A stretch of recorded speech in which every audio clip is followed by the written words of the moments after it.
That was Michael Jackson, The Way You Make Me Feel.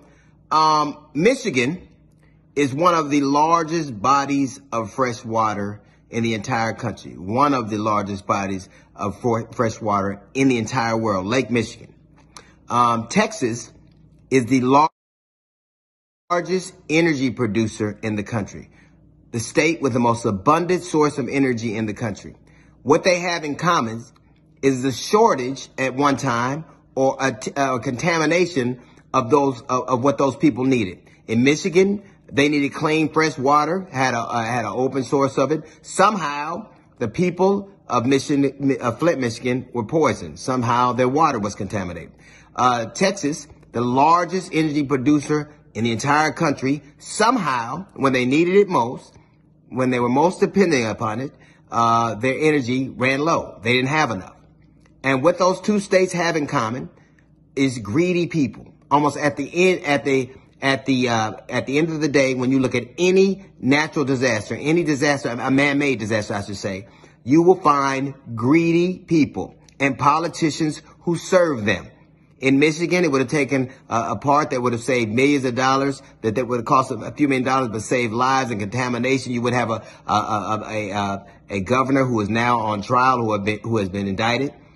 In Texas, you wouldn't have people burning furniture. You wouldn't have them having to boil water, people having to sit in their cars to keep things going. Texas has its own grid, and they were warned 10 years ago that extreme cold could probably compromise the system. They did nothing about it, and they did nothing about it because that serves very greedy people. Very greedy people. Those people who could do those things are not going to be affected by a power outage. Matter of fact, they're going to make money. They're going to do very well. They're going to always find a way to make money. So the people who are the most affected by it, they're not even a consideration. The people who are very wealthy and want to stay that way, they get to politicians like Snyder in Michigan at one time, and now Ted Cruz and his cohorts, Abbott in Texas. People who are willing to do their bidding. People who are willing to look the other way. Matter of fact, one of the first things that Governor Abbott did was blame it on wind. Blame it on wind. So according to Republicans, windmills cause cancer and power outages. Windmills are the minority of the energy source in Texas. So they're the black people of energy in Texas.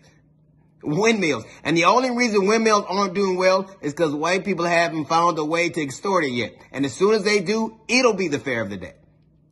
Right now, people are wondering what to do. They are burning furniture. They are boiling water.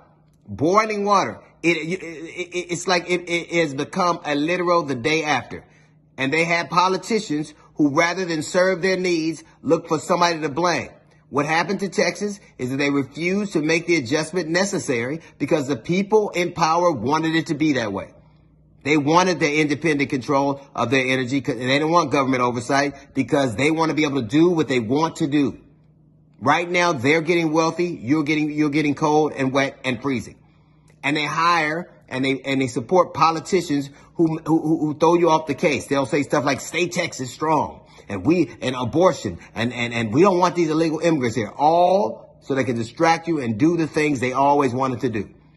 They get politicians like Ted Cruz.